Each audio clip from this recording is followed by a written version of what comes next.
Welcome everybody to Astrology Unplugged tonight. I'm Rick DiClemente, and we're going to be going into reading charts to show you a variable called weighting, W-E-I-G-H-T, how to weight a chart.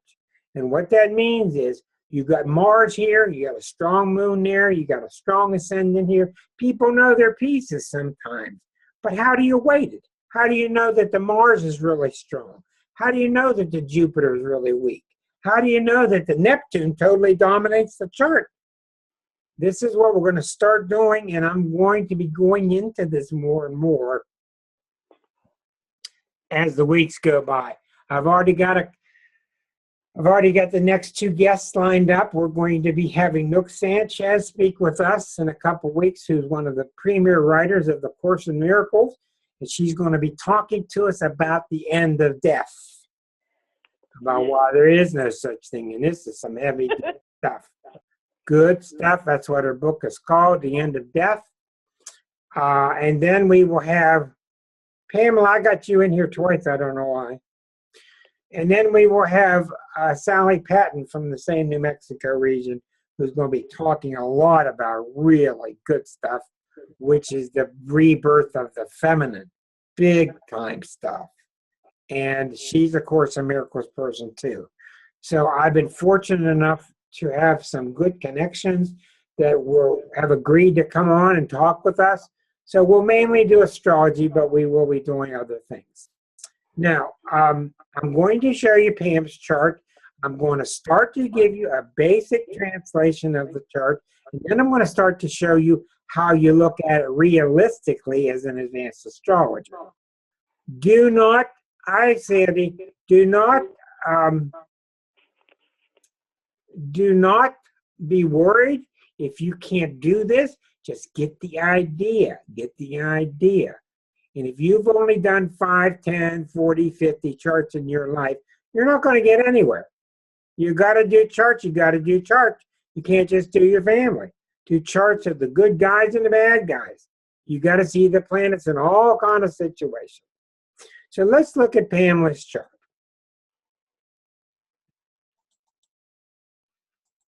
Okay, here we see, let's see. It stopped.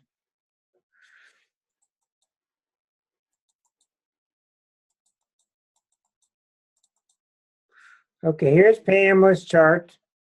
Try it one more time.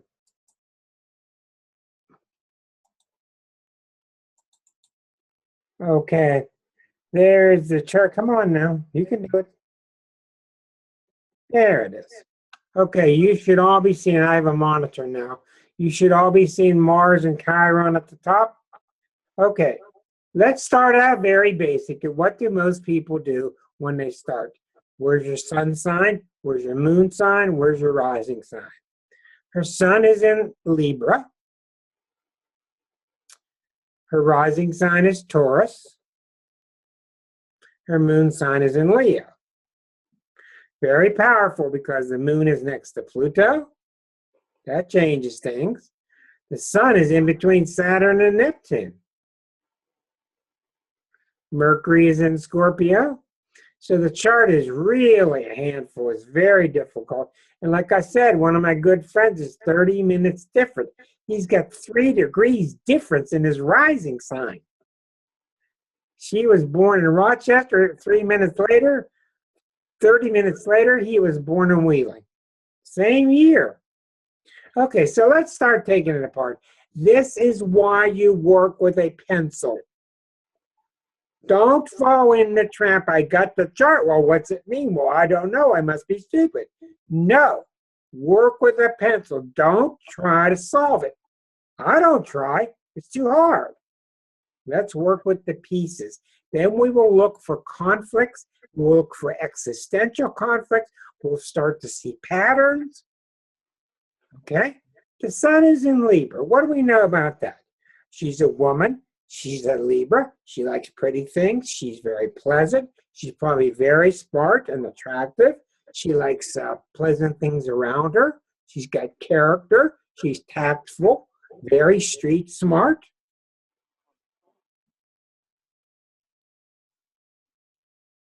The sun is in the 6th house. The 6th house is the Virgo house. So we know that work is very important to her because the 6th house is the work experience and job skill house. Now, Libras are they're good workers, but they're very social workers. They get good social jobs. They do not lose the social game. They win at the social game. Having a nice house is very important. Having style is important to her. Okay, we're not going to dig too far because there can be many types of Libras. That's why we're going to keep it kind of general. The moon is in Leo. Now, you've got a Libra, which is a male sign, and you've got a moon in Libra. I'm sorry, you've got a Libra, which is a male sign, and you have a moon in Leo, which is also a male sign. So even though she's very feminine, she's got a male side to her, which means she can kind of take care of herself. The moon in Leo is very strong because it's the tip of a T-square. The moon in Leo is colorful. It is expressive. It is dramatic. And you got an automatic conflict here because even though she's very social, you've got a tendency towards being dramatic, which takes you away from being tactful. So she's got this constant thing going on where she's trying to be tactful, but then the drama comes out. And drama takes you away from being tactful. So you can just look at 2 planets already and you can see a possible conflict, but we don't know yet. The power of it, the good thing of it is she's very social. She can express herself. The weak spot of Libras is eating it too much, compromising it too much, keeping too much inside for the peace of the group, or Moon in Leo is not going to do that. Now put the moon next to Pluto. Now this is like having a moon in Scorpio because Pluto rules Scorpio. It's close. It's 2 degrees, less than 2 degrees. So when your moon is trying to be in Leo and you're trying to expound what you want or create what you want, and you're expressive and Pluto's next to you, Pluto doesn't take kindly to somebody objecting to you. All right? Libras handle criticism very well. Libras handle political discussion and discord very well. But when the moon is next to Pluto, they don't handle it that well. They can become very annoyed if somebody criticizes them. Now, usually this is not too bad with the females, but Moon Pluto is really problematic with the males because the males can really become know-it-alls with the Moon Pluto. It's much less of a problem with the females. Okay, let's hold it right there. You got Taurus rising. So now you got even more strength. You got a very strong fixed Earth sign rising. You got a very strong moon with Pluto next to it. The moon in Leo is fixed. What's that mean? Leo is fixed fire, which means I'm going to say what I got to say. Don't try to stop me because I'm going to keep saying it. And the moon, the sun over here is squirming. Oh, I don't want to hear this again. I don't want another scene. I don't want you to do that. Now, keep with me. This is one of the hardest things in astrology to analyze Saturn next to Neptune. It's one of the hardest things there is. And the next thing, get ready for this. The next thing I find that's the hardest to translate in astrology are Moon-Pluto combinations. She's got them both. This tells me there's a lot going on in the past life chart. Moon-Pluto's tough because it's so big, it can mean so many things, but it usually means that her mother did not have healthy boundaries between herself and her daughter. Or Pam perceived it as such. It doesn't matter what was real. All that matters is how Pam saw it. Now, the Saturn-Neptune is very tough because Libra is a relatively influenced sign. The following signs are easily influenced by the other planets in the chart other than the sun sign, in my opinion. Cancers, Libras, Pisces. It's not that they're a weak sign, it's that they're so impressionable that the other planets in the chart highly color their nature. Well, which one is it? Saturn is down to earth and Neptune's up in the sky.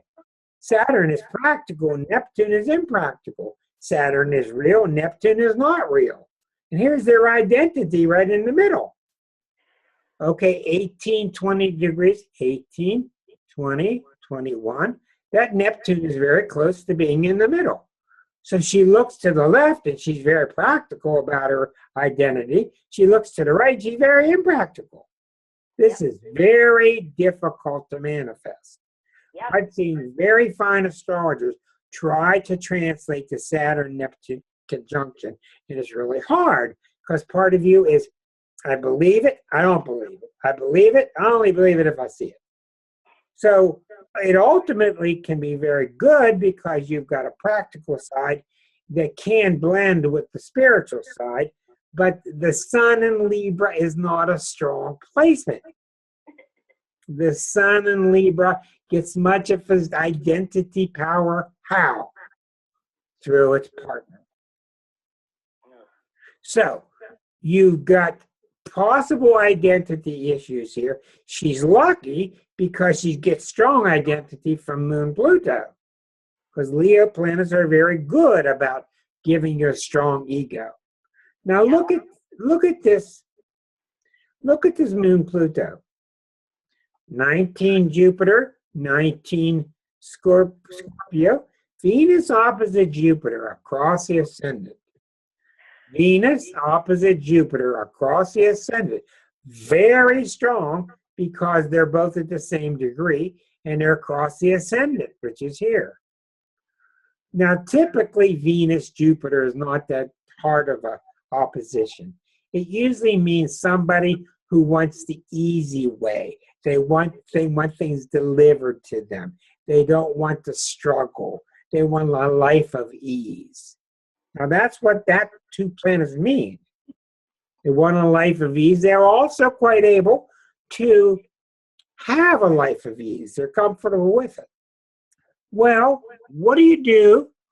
What do you do when this person has a life of ease and it makes a T-square to Pluto at 22 degrees? So this fight that goes on, albeit a small fight, this fight that goes on sends all of its energy to Pluto in the 5th house, in Leo. This is like double Leo, triple Leo. You got the 5th house involved, Leo's house. You got Pluto in the 5th, in Leo. You got the moon in Leo. So what happens here, when she gets this desire for easiness, when she gets this desire for wanting life to just lay down on her lap, and it doesn't happen, she's very vocal about it. She lets you know. That doesn't mean she blames you, but she doesn't hold it inside. She doesn't go into being tricky. She doesn't go into, I imagine that's her in the background laughing. She doesn't go into manipulation. She doesn't go into whining about it. She says something about it. She kind of demands it. Leo is entitled. Well, how do you think that sense of entitlement goes back to the sun next to Neptune? She feels bad about it. She's entitled, then she feels bad. Then she's entitled, then she feels bad. Then she's entitled, then she feels bad. Why? Because Neptune next to the sun, Neptune's very peaceful and godlike. It doesn't want her wanting things or expressing needs. It wants you to be quiet and passive and allow things to just happen. So she's got this blend of speaking out for the ego, but then feeling bad about it and wanting to take it back. Now, it's not you've got to see this. It's not a coincidence that she's got her chart being read now. I didn't even look, but I can guarantee you big time stuff is happening because we've been delaying the reading of her chart for about 3 weeks. And the fact that it's happening now coincides with what we just saw. With the Grand Cross that we're having, The planets are being hit, which means she's ready to start making progress through this chart. We're not nearly done, and we're just scratching the surface. Now look here, out of sign, these two are in two different signs. 9 degrees and 3 degrees is 12 degrees. Neptune is near Mercury, and Mercury is very strong near the angle. Well, this gives her a spiritual mind.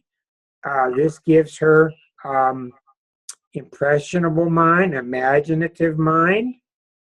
Okay, so the Neptune is affecting the sun, and the Neptune is affecting the Mercury. Now, the Mercury is not going to be knocked off track very much because the Mercury's in this very strong sign of Scorpio. So you might think you're buffaloing, Pam, but she sees right through you. Yep. Mercury in Scorpio. So, a Libra, it's not hard to buffalo. It's not hard to fool them. But when their Mercury is in Scorpio, that picks up a penetrating knowing, and you don't fool with Scorpio. A general message for you: if you're around Scorpios, don't try to hide. It ain't gonna work. They see right through it. So you either leave or just come clean. That's how it goes. Now, Rick, yeah. remember we talked about the fact that all of these planets were in the recent months are hitting so many of my planets. Yeah. And you know, I got into a big car accident that I survived, strangely, and I'm much better. But you said I was turning more into a Scorpio or something. Well, there's two different issues. Having the wreck has been caused by one thing, and turning into a Scorpio, let's say shading towards becoming more Scorpionic, is coming about because of a Pluto transit. Okay, boy, it's nice having a monitor now. There we go. So we see the Pluto right now is right here. Pluto is right now about 15, 17 right here. It's getting near the midheaven. It's making right angles to the Saturn. So the big thing that's happening without a doubt with you is Pluto has opposed that Uranus. It's been opposing the Uranus, and it's been making a right angle to the sun. I'm not going to get into transits because I could talk forever about the transits. Tonight's subject is a natal chart, how you weight it. Okay? So that's what we're going to do. So we haven't read the pieces yet, so how can we possibly weight it? And you may be dismayed, all of you. You may be surprised, but almost all of you have at least 5 signs of the zodiac very strong in your chart. That's normal. Not 1. Nobody has 3. Many people have 5 or 6. That's very common. All right, let's keep on moving. Look at this Mars in Chiron, and boy, have I found a Chiron in Capricorn. Woo! I've got it. Chiron in Capricorn is so stubborn. It's locked on. Chiron represents in your chart, besides your wound, it represents what you're obsessed with. You got to have things that way. I can tell you stories you wouldn't believe. But Chiron is very resolute. And what does this mean, being in the 9th house in Capricorn, let alone next to Mars? I'll tell you precisely what it means. This is a house of philosophy. Libras, remember, very easygoing. They love to argue, except they call it debating. Okay? And by the way, in my free book, The Exquisite Zodiac, which is free now in the electronic version on my webpage, starself.com,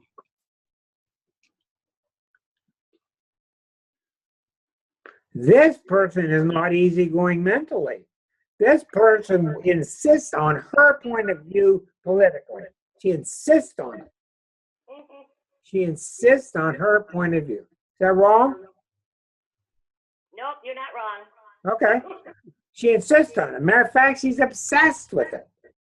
You got to remember, the main thing about Libra people is they're very social. Yep. This is why you do not see Libras attending meetings like this very often, etc.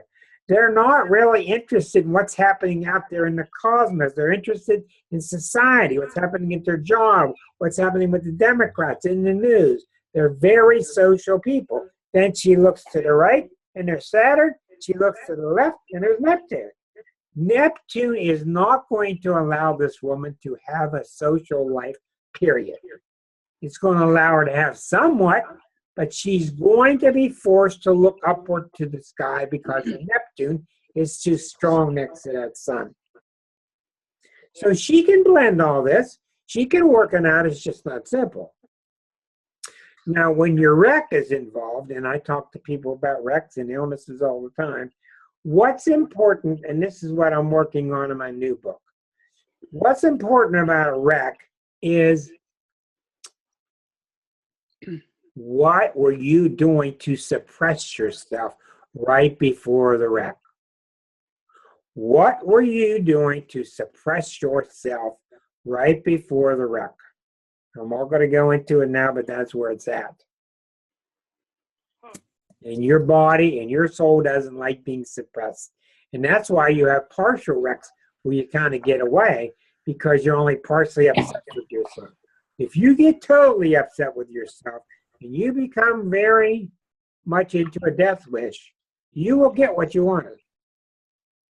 So let's go back. There are lots of things, and I'm not going to beat this like a dead horse. I'm going to give you room to talk, or we're going to go on to another chart. All right. Now we're going to start weighting the chart. Okay. So you got a very strong ninth house, which means she's got very strong opinions, and they're Capricornian, which means they're not new, dramatic, way out things. They're rather conservative viewpoints. But look down here. Look who's sleeping through all this. Uranus. Here's Uranus right on that important angle, and that makes her kind of off the wall, unusual, unorthodox, but she's orthodox, but she's unorthodox, but she's unorthodox, but she's orthodox. Yeah. So do you see the picture? What's really showing to me is all these planets are in a fan shape. That's not a planet. Jupiter's all by itself. Jupiter's in Taurus, and I think it's kind of a nice place for Taurus. They know how to enjoy themselves. This is really an axis of enjoying yourself, because Venus is the ruler of Taurus. She knows how to enjoy herself. She knows how to. Now, I wanted to go back to one thing and show you a real significant time before I do any weighting.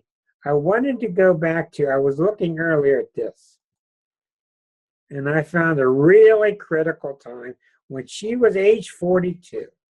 She was going through a midlife crisis, and I want to find out what it was. She was going through a midlife crisis while Neptune was at the top of her chart. But look at this. Around this time, around 1993, she had Neptune near the top of the chart, which makes you uncertain about where you're going in life. At the same time, Uranus was opposite Uranus. Uranus had gone halfway around to Uranus. Here, 42 years to go to here. That's the midlife crisis. So put the two together. The midlife crisis is not across ascendant-descendant relationships. It's home and family. Home and family. At the same time, Neptune's up here. So I'll guarantee you she went through a tremendous sense of dissatisfaction with where she was working, what she was doing. And since Uranus was involved, unlike her smooth Libra, she felt like drastic, dramatic changes. And even if she didn't feel like it, it happened anyway. Yeah. Now, what happened, Pam? When you said something about having a strong mother with no boundaries, she was very mentally ill, and was very abusive to my sister and me. But I didn't really remember things until I hit my early 40s. A lot of my problems. And you awoken? Did you awaken suddenly? Yes. That's it. I found out why always the word sudden is always with the word Uranus. Sudden. What did you find out? I found out my anxiety about people being angry at me, and that I was afraid to be alone because she left me alone as a baby for months, and every day. And I was able to work through it to help myself. But it was horrendous remembering her. Well, I can understand that, but did you see what Neptune did at the top of your chart? At the time, it seemed like you were lost. The midheaven represents your ability to stand tall in this world in your own truth. Beautifully said. Beautifully said. To stand in your own truth. But all of a sudden, you weren't ready, but all of a sudden you became. Yes, and I went back to college again. I've got a lot of different degrees. Very good. And I went back, and it was fantastic. Well, sure. You had the chaos, and then there was a rebirth, right? Oh, yeah. Okay, so beautiful. You and I could talk a long time about that. Let me go back to your chart now, wait it, and then I want to move on. But beautiful, and that I'm verifying for you what happened. Let me take a look at your solar arcs at age 3. Karen asks. So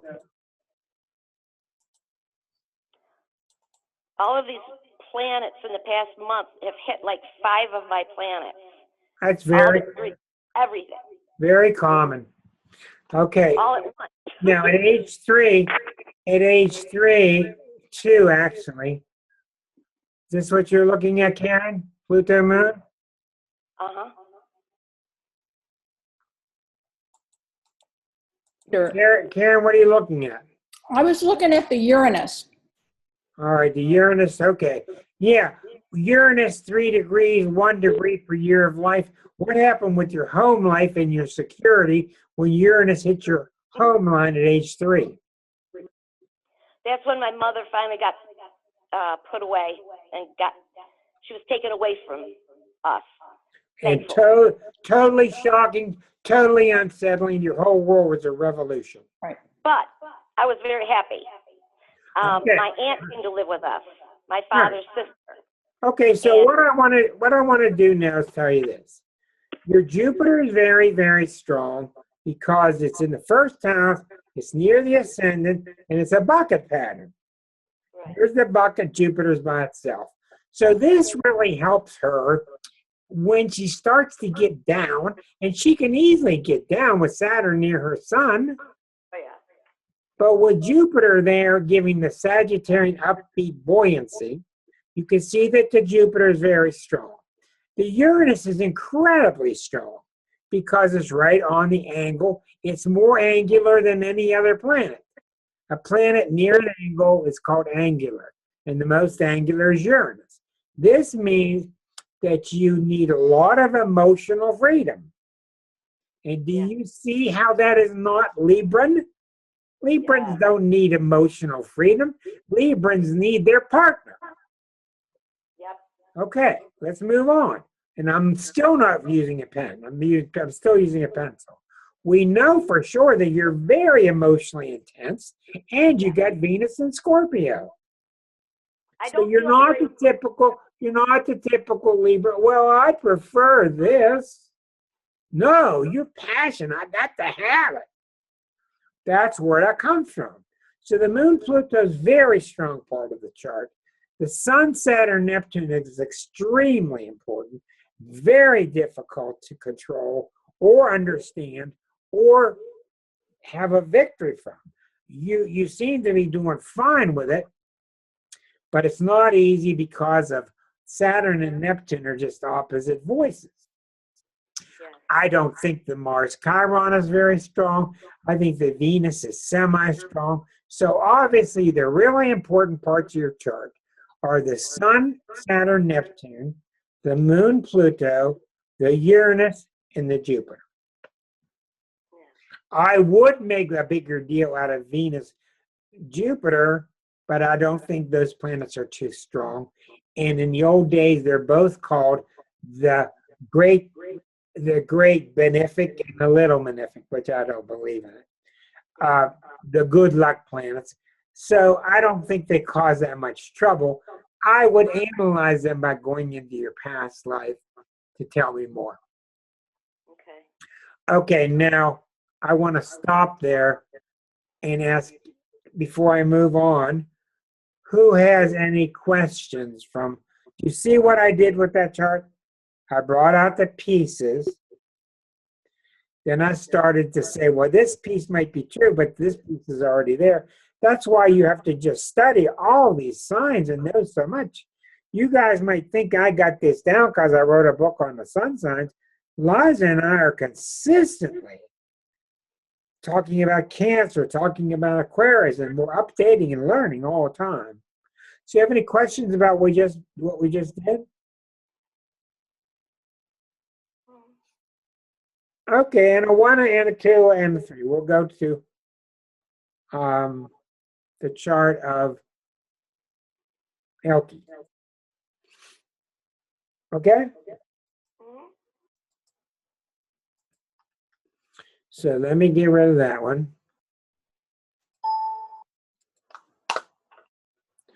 Now, Elke's chart's very interesting. I've done it many times.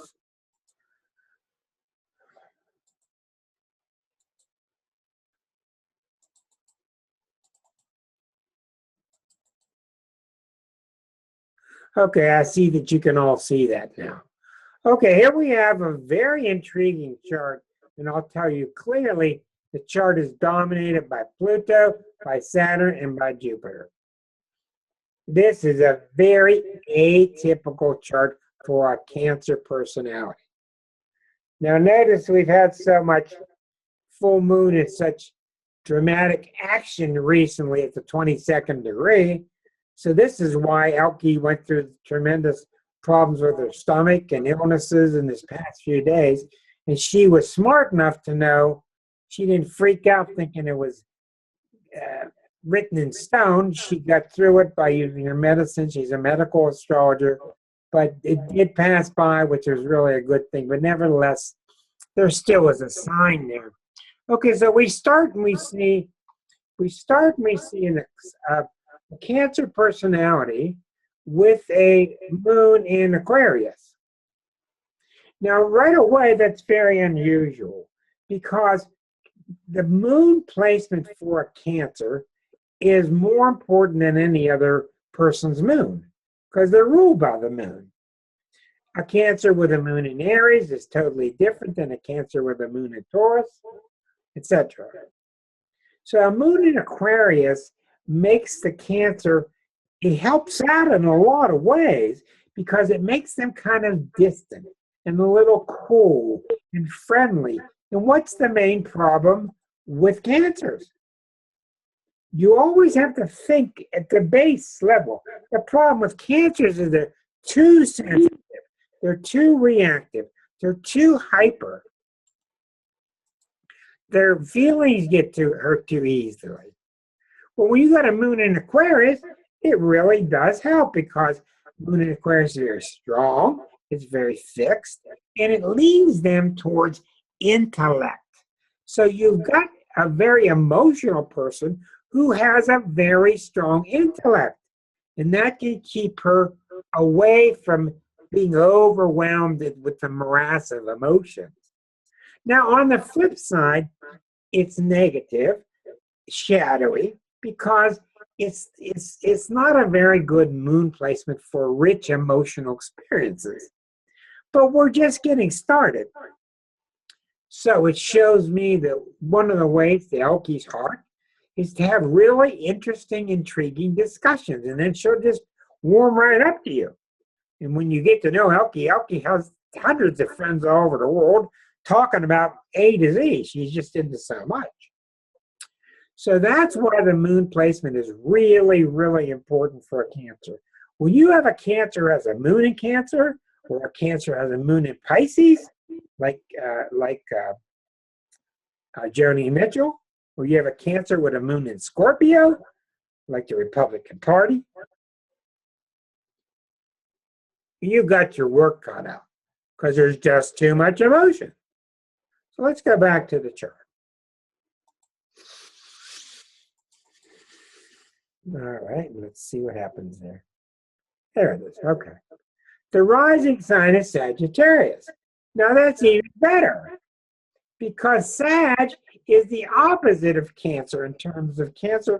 Oh, what am I going to do? Somebody's going to hurt my feelings. Oh, I think they attacked me. What am I going to do? And the family's falling apart.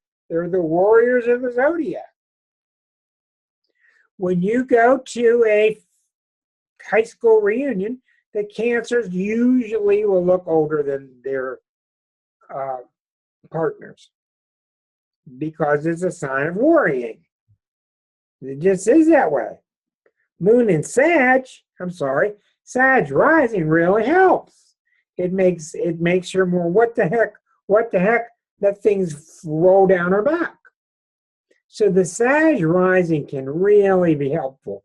And vice versa, it's nice too, because the Sag can be very non-caring and it can be flippant. And the Sun in Cancer comes along, does the opposite. Oh, but I don't care. I don't want to hurt their feelings. I want to be sensitive. So all in all, it can be a very nice trio. Another thing that helps Cancers is when the Sun is in the daytime. Remember, this is the horizon. If she were born at sunrise, the Sun would be here. The Sun in Cancer would be here. If she were born at noon, the Sun in Cancer would be up here. And sun setting, she's about 2 hours before sunset. 6:05 in July in Germany. But when the sun falls below, or when the moon falls below, the Cancers tend to be much moodier, much more affected, much less confident. Also, I've noticed Cancers are much tougher if their moon is up high, like in Sag or in Leo or fire sign. They're much tougher. They don't have the delicacy that you see with other moon placements. We look and we see Mercury, Leo, Mercury, Venus, 4 planets in the 8th house. This is a tough house. So this means that she has an artistic mind. She's very creative, and she's not afraid to dive into the mysteries of life, go down the alleys of life, mess with the taboos of life. And this is why she has such a fascination with medical astrology. She's also got that subgenerational Uranus-Pluto, which formed in 1965. She's got those powerful planets. So she has a strong interest in the 8th house. That's not a Cancer thing. The 8th house is other people's money. It's more importantly the occult, digging deep behind the secrets of life. She can go in there with ease and not be too nervous. Okay, now you look and you see something really intriguing and very, very powerful. The Pluto is opposite Saturn. The Saturn is retrograde. Usually when Saturn, which represents the father, usually when you have Saturn retrograde, the father and you did not bond. Not always. And how do I know? Because I ask people. And I'd say about 66% of the time, I'd say, did your father and you not bond? And they say, no, we didn't. About the other third, they're fine. So that's how you learn. You get the idea and you ask somebody. And believe me, they'll tell you right away. You can tell by their body language. They don't have to explain it to you. We know for a fact, I'm not going into a long story, that she had a real hard time with a very tough, cruel father. Okay? Notice that this Pluto-Uranus is opposite Saturn and Chiron. There are a lot of people born in the 65 time period that I've seen that have this. Pluto, Uranus, Saturn, Chiron. And what happens, the reason this one is so strong is because of its relative right angle to the ascendant. That's a big deal. When a planet's at a right angle to the ascendant is 20, this is 16, this is 22, this is 12, and this is 14. When you have a right angle to the ascendant, it's a big deal. Why? All right? What is the ascendant descendant about? My ability to be me, my ability to be me when I'm with you. My ability to be myself. How do I do when I'm with you? Do I sell out? Can I be myself? Do I have to fight you? Well, she doesn't have the ease of being herself until she works through this Pluto-Saturn. This is a past life issue because this means that she's had to go through World War III to be herself. Now, I don't know why. I don't know if it was daddy. I don't know if it's how she saw her dad. I don't know if it's the past life, but there's a lot of work here because every time she starts to be herself, the Pluto and Saturn get involved. These are two heavy-duty planets. These are the two heavy-duty planets. So what happens, you've got this lighthearted child, which is the beauty of Cancer. They're lighthearted children. They have a beautiful, lighthearted child heart. You've got the Sag having fun. You've got the Moon being a distant referee. So she's trying to express herself, but every time she does, this Pluto-Saturn sternness gets involved. Now, I want you to reply, Elke. What I'm getting here is, in general, every time Elke tried to express herself, she got stern answers. That's not acceptable. We do things this way. They come from the Pluto-Saturn. No, I actually got hit. I'm very sorry. Yeah. I got like, you shut up, whack. You know? So, and my sisters say they were horrified at me because I still wouldn't shut up. Just kept talking. May I ask a few questions? And if you do not feel like answering, don't. Sure. This was all from Dad? Yes. And what sign was your dad? Sagittarius. Okay, why do you think, what do you think he was hearing when he hit you? I guess I was questioning his authority. Okay, but in my opinion is you probably were questioning this much and it sounded to him like that much. Yeah. Okay. Yeah. All right, well, then we know that in deeper readings for you, this goes to a past life. And he abused you physically. And it's an awful thing. So what did you do when you were 20, 21, you came out of the house? What did you do that kept the Pluto-Saturn alive through other people? Or what did you do to surpass it? Well, I got myself into a similar situation where I was being controlled by someone else. Okay. You know? Notice what's happening now. Neptune is right here. And then what do you think is going to happen when Neptune is at 10? In the next couple of years, it's going to be at 14 and 16. This is the great alleviator. This is the peacemaker. What do you think when your Neptune is going to get to 14 and oppose that Pluto, and it's going to get to 12 and oppose that Uranus, and it's going to get to 16 and oppose that, hit that Saturn, and it's going to go all the way to its 22. So this whole 6-year period of Neptune going over this painful spot, what do you think is going to happen with Neptune? Kind of liberates everything. Well, I wouldn't use that word, but you're on the right track. Reason why is I'm touchy about this. Uranus is the planet that liberates it. Neptune is going to dissolve it. Mm. Now tell me, you got the right idea. Remember, this is your Neptune. It's going to feel like it's coming from God. But what Neptune usually does, it works through you and you start to feel like forgiving it. That's underway now. Yeah, I've already started that process. Okay, and it doesn't sound like he's an easy man to forgive. No, but he's dying. So, I'm sorry to hear know, that. yeah. Well, the whole point is that that's the central axis of the chart. And when a major planet goes over it, I mean, I could go back in time and show you when Uranus went over it or Saturn went over it, and those were terrible periods. Mm-hmm. But you got an eyeball on this and you're getting ready for it, and that's very good. But the thing I want to bring up here, it's the critical part of the chart, because without a doubt, the most powerful part of the chart is right there.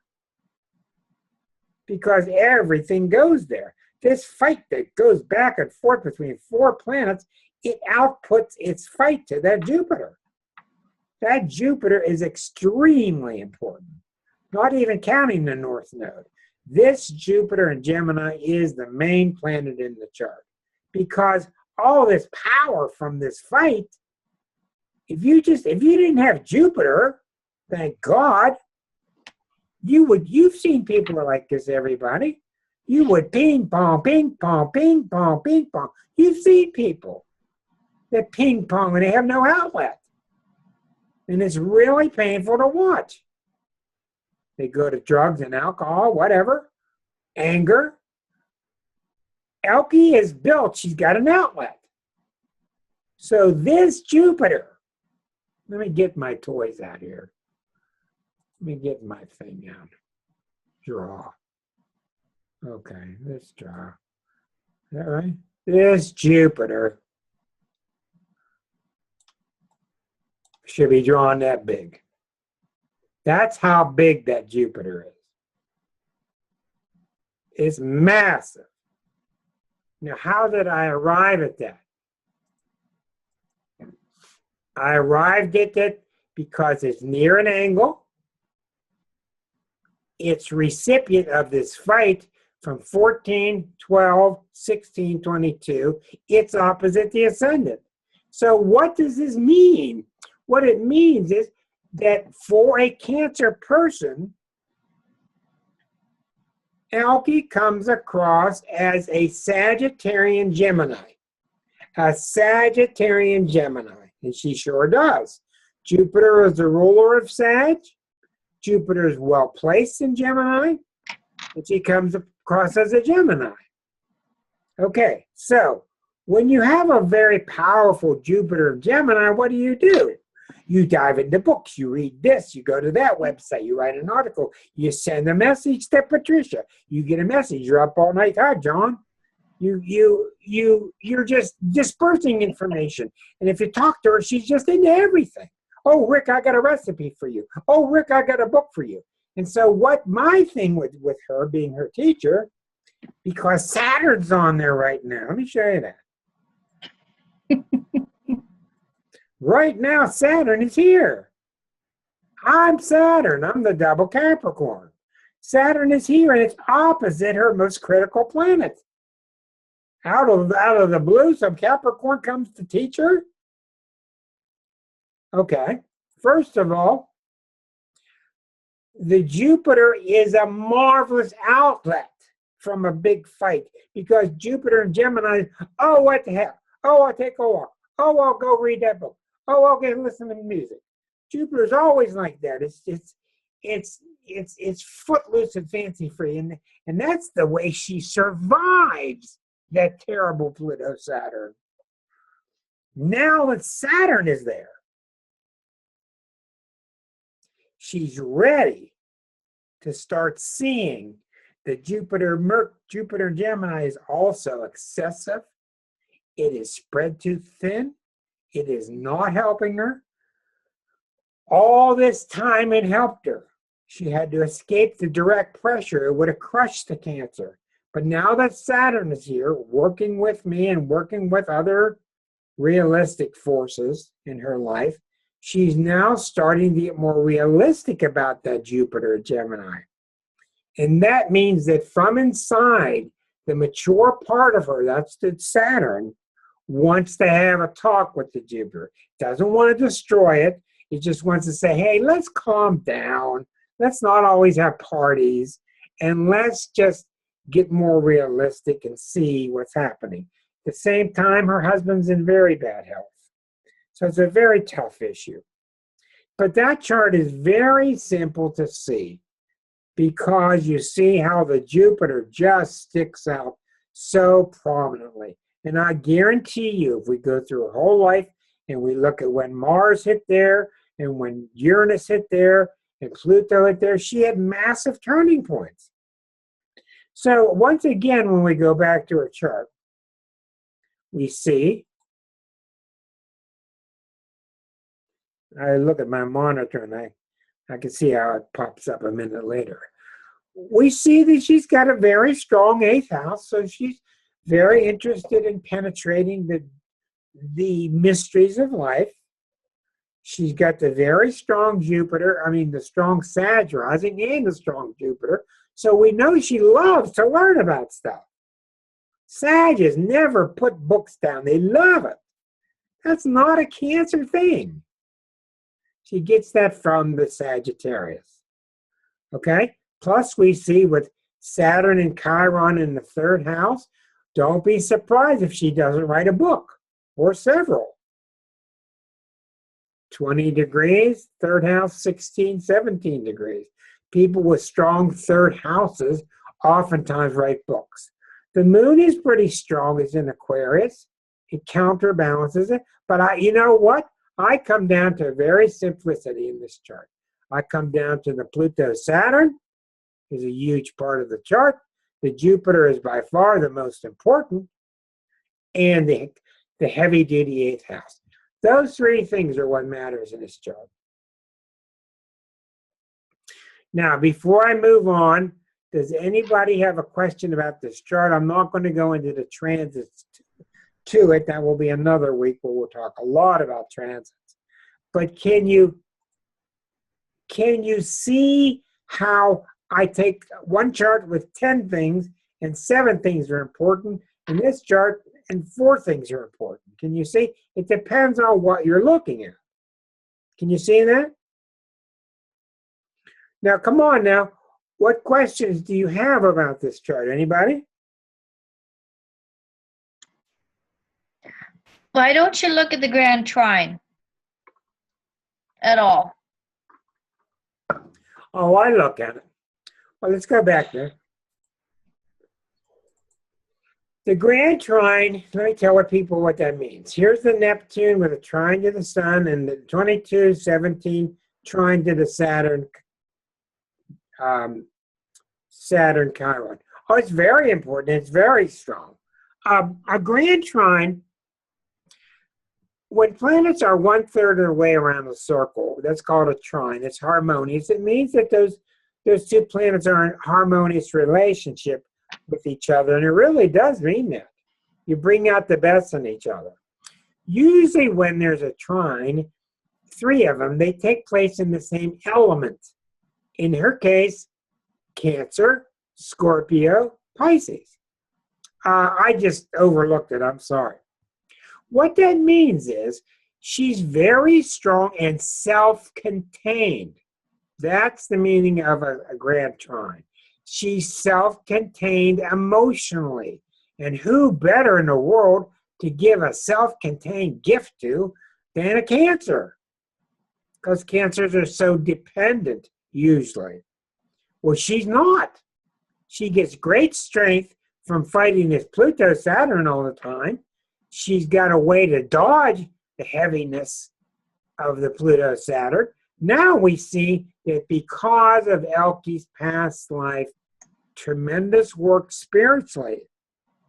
That's where this comes from. This isn't a happenstance and an accident. Because of her work, her spiritual devotion, the Neptune gives strength to Saturn. Now, do you remember how we just saw a chart that Saturn and Neptune were problematic? because the sun was in between. Now we're seeing the opposite. We're seeing the best of both worlds in harmony. Unlike Pam's chart, where the sun is fighting in between Saturn and Neptune, trying to decide what's real and what's not real, Elke has the Neptune trine to Saturn, which means that they work real well. When I need to talk about reality, I yield to talk about unreality. She can do both in a harmonious way. This is where people get a lot of power in their trines. This is where they get abilities that are exceptional. And what's the other planet? The sun. So thank God, because her identity is blending well with Saturn, Neptune, and Chiron. Because her identity blends well with these other three planets, this supports a sense of strong identity when Cancer is not a sign of strong identity, even though this guy's pounding on it. So that would alleviate kind of the pressure in terms of weighing. Eases it. It eases. It eases the pressure. So what I think it really means is you get pushed to your limit, and no matter how much you get pushed to your limit, there's always, you turn inside, there's always an integrity there that maintains itself. But you don't usually say, "Oh my God, I'm falling apart." I've watched you this week talking to you through difficult times, and you've moaned about this or that minor stuff, but you usually rather quickly come back to, "I'm going to be okay, I'm strong." That's self-contained T-square, or a grand trine. Now, if the grand trine, if the grand trine takes place in earth signs, Capricorn, Virgo, Taurus, these people are very self-contained. You don't have to cook for them. They're going to be self-sufficient. They get a job, they get the job done. If the grand trine is in the element of air, Aquarius, Gemini, and Libra, these people have very solid minds. I don't care what their sun sign is. They're very self-contained. One of the problems about a grand trine is you do so well that you probably would do better if you would refer to others now and then. Don't depend on yourself. Don't get lulled to sleep to depending on yourself all the time. The other one is fire. Aries, Leo, Sag. These people are going to get up and go and do it. They don't need anybody to tell them about it. And if you try to stop them, they're not going to stop them. Well, sometimes fire signs really could benefit by getting a second opinion, because sometimes they just get too fiery, too racy. But generally, I think you're exactly right, Elke. The grand trine is very, very strong, and it really does help you. It's another symbol of harmony developed through past lives. And I'm going to stop there, because individually what I would do with you is we would go investigate the past life, which I am now calling the past life transcript. No, the spiritual transcript. That's what I'm on now. But anyhow, I think you get a pretty good idea how a chart works. That was really good, a very good example. I'm going to, any guess, Karen? When I look at that grand trine, it looks to me like that grand trine in water gives her the ability to turn her wounding into, be transformative. It can take all that emotion and it can actually make her, she has the ability to transform that. I think so, and I think that moon in Aquarius is a sleeper. It gives her much more strength than one would think. If you look in the books, the moon in Aquarius doesn't have much written about it. Not many people understand it.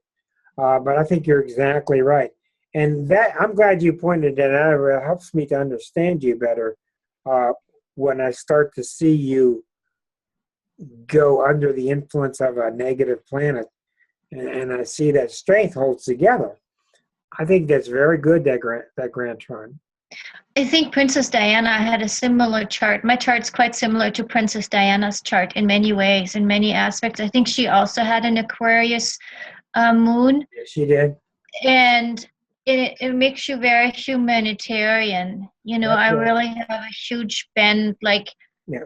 I was go help out at the home, and Yeah, you and know, that's really rare. That's not a cancer thing.